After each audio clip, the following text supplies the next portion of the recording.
So this recording I'm about to play goes with the last video. This recording is me trying to deal with a robot, just trying to pay my cell phone bill. No big deal. I did some sketchy stuff in the beginning, so that was the original reason why I recorded this phone call. But the last message that I did and this one is part one and part two. So here we go. Purchase. I want to purchase a cell phone plan from your company without any funny business. Talking to a robot. Okay.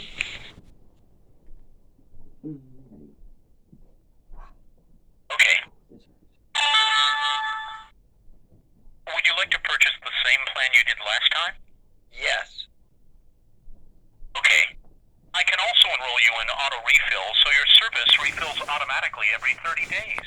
Plus, if you are enrolling for the first time, you will get a $5 discount per month for the first 2 months. After that, the regular auto refill price will be applied. Please note, by enrolling in auto refill, you are authorizing us to automatically charge your credit or debit card. Auto refill may be canceled at any time. For your convenience, we have sent a text message with a link to access our terms and conditions. Would you like to enroll in auto refill now? To hear this again, say No. Next, if you have a promo code, please say or enter it now. If you don't have a promo code, just say complete purchase. Complete purchase. Now, I need your card information. If you want to use a card on file, please say or enter the last 4 digits of the card number, 1 digit at a time. Otherwise, say new card. If you need some time. Now, say or enter the 3-digit code from the back of your card.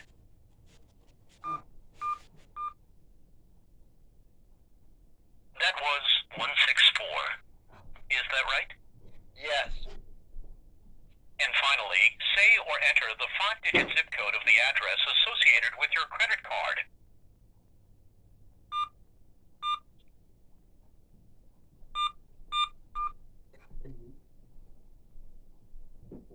Please note that purchases are non-refundable. Your total, including tax, is $33.29 and will be charged to your Visa. Do you wish to buy this now? Yes. Now, just a moment while I process your payment. Thanks for your purchase. Your plan has been added. Your service will expire on March 18th, 2024. Please add a card or plan before this date to keep your service active. Now, I'm going to give you instructions that must be followed on your phone to complete your reactivation. But before I do that, would you like me to repeat your purchase information? No. Turn your phone off and back on. Then make a call. If the call does not connect, wait a few minutes, reboot your phone, and try again. Would you like me to repeat this information? No. Thanks for your business. Goodbye. So the reason why I recorded this phone call is in the beginning of it, they were repeating themselves more than once. That's unusual. I was hoping he would do it one more time, but it did not happen on the recording, so just forget it. But the reason why I recorded this is that the message in the beginning was unusual. It almost sounded like totally different than what I get every month, and that is concerning, so I recorded it. The other problem as well is the kind of show, the aggravation I go through. I'm a disabled individual who can't keep his hands straight. Noises cause me to shake worse. Glowing screens cause me to shake worse. And I'm looking at a glowing screen, hearing a weird voice that's scratchy, trying to press buttons, and it doesn't let you change the button after you hit it. So I actually had the wrong area code in there. He let me accept it, but I don't want that. I don't want 01876. I don't want that in there. I don't. But it won't let me go back, and I'm disabled in a way where my hand shakes. So yeah, I shake all the time, and it gets in the way. And I have to deal with this every day of my life. Paying my phone bill, my hand shook, and one went in instead of 7, and because of our society, I can't go back and fix it. And because I'm disabled in this way and somebody hit it, it's not like I can get any help with it. And that's why I recorded this, so maybe people can realize what I'm going through. But yep, first, the robot repeats. Second, I accidentally hit a 1 because I'm disabled in a certain way. And then I can't go back because they built the thing in a way where it's just supposed to bill you and move forward, and it's non-refundable. So as soon as they get their money, they don't care how it was done. So we've built the system in this way. Also, the phone needs to be paid for me to get my health care now. It's required. If I don't have phone, internet, and stuff like that, I can't even get a job or Social Security. So I would have to live in the woods. So this is all mandatory by society. It's not like I'm making a choice to have a phone. It's mandatory. It's not like I have a choice to be disabled. It's something that's inside of me I can't change. I didn't make a choice that my mother OD'd me at age 7 and treat me the way she did, and then try to put up barriers to prevent me from getting the help I need because she didn't want to take responsibility. But I still have to live with it. And this is an ongoing, everyday issue. Now, there are people that could fix or at least make this tolerable, and then I could get the help I need. But I can't get any help because the person drank and pilled herself to death before anything got cleared up. And now all her stories and all her nonsense that everybody was seeing is now put on the stone. I have to try to break up a stone just to get my life back, and it's impossible. In my condition, it's impossible. This is going to kill me. I was murdered. I'm just a dead man walking. I hate to say it. I mean, I have a cane right next to me, a vomit can in front of me. I have a whole pill box right here next to me, and this is how I live. And I'm going to do a 13-hour shift tomorrow. I did the emergency room the other day, 2 days ago, and I have a doctor to clear all for this. Nobody lives like this. Just people who were murdered or set up or were abused or neglected, or there has to be something that has happened to that individual for them to have to live in such pain and suffering that I am right this moment. My GI is swollen, my urine is black, 25 years of shaking, seizures, head injuries, just the whole works. For the last 25 years, I don't even know if I ate a real meal I enjoyed. My stomach has been so screwed up. But yeah, I have. I've eaten pizza. I do get an appetite, but just in the last 10, 12 years, it's much harder now, especially without teeth. But stomach issues, come on. What child has to live with that on an everyday basis? What child has to figure out if his neurological disorder is an allergy and then know that his mother is a total crazy woman? What child would have to do that type of math? Nobody. Just people who are neglected or go through what I do, there's very few. The orphans that I met that I've been talking about, like some of my ex-girlfriends, they did go through it as well. But it's totally different. They suffered and they're screwed up and it was wrong what happened to them. But each case is different. And I am going to have to live with this for the last couple years I have left. And now is the most painful part of it, the dying part of it. The part where you lose everything, you're in extreme pain, and then you sit there bleeding, and then everybody just circles up waiting for an ambulance, Or they leave you, or you're walking down to the doctor, you're on the side of the road, and then you get run over. This is the end. This is what happens at the end. I'm now at the end. I've been trying my best for the last 8 years to seek doctors, but they're also, not really their fault. They're looking in my medical files, and I got 15 years of bullshit.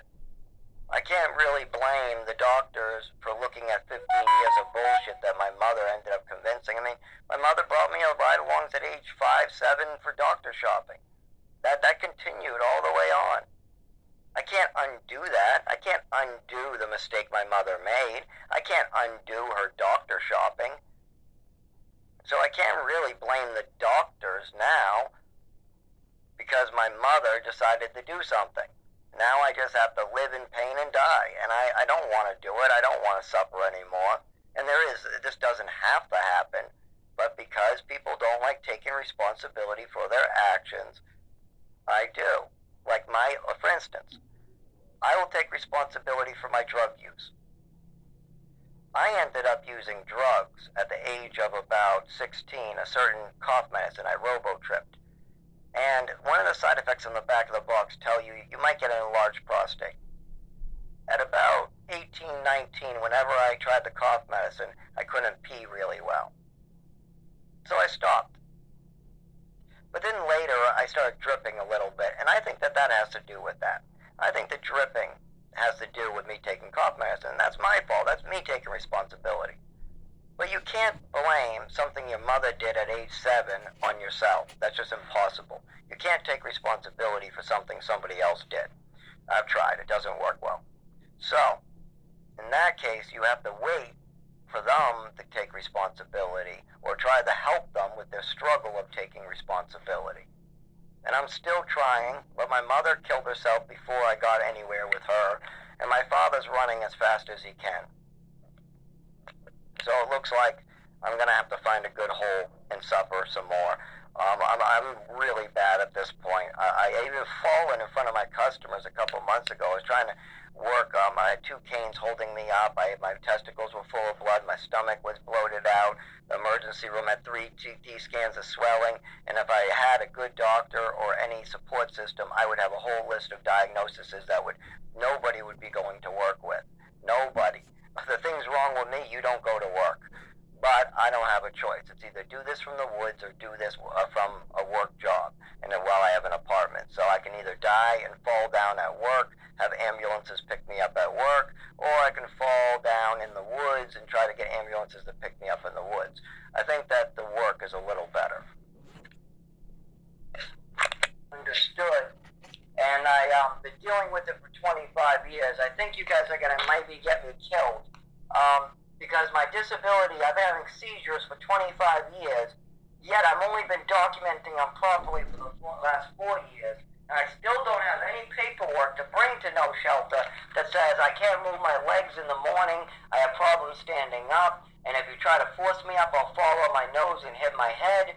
I do not have any documentation explaining my aversion to cold that causes seizures. When I'm out even longer than 10 minutes in the cold, I have to wear a heated jacket, heated vest, 3 layers, 2 pairs of pants, a pair of underwear, 2 pairs of socks, and heavy winter boots just the last 10 minutes having a seizure.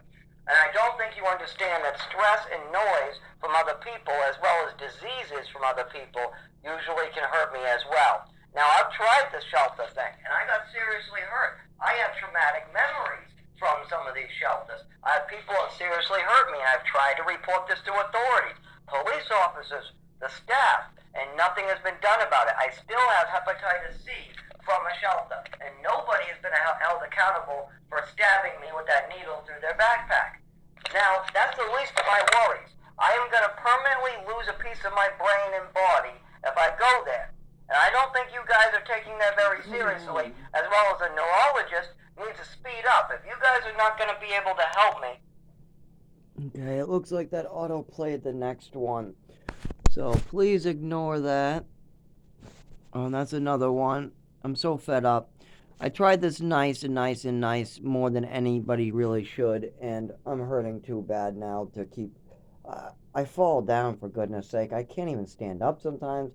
I can't speak. Or people taking granted, like speaking and walking and just moving their arms or fingers properly. I don't get to do that. So I am pretty upset when people don't listen like a doctor and then they charge me and they know nothing of what I said. Nothing. They just give, go to the emergency room. Okay. And then years later, they say they have nothing. Nothing. None of all those appointments worth of stuff. Not the paperwork, nothing. So you guys have been billing me and just telling me to go to the emergency room. That's what I'm paying for, is for you to tell me to go to the emergency room. And then the emergency room tells me to go see you. And then I go see you and you... God dang, the taxpayers, if they knew what was going on, I'm pretty sure they wouldn't like it. The taxpayers knew that you guys were eating up money while a disabled man pays and works 13-hour shifts.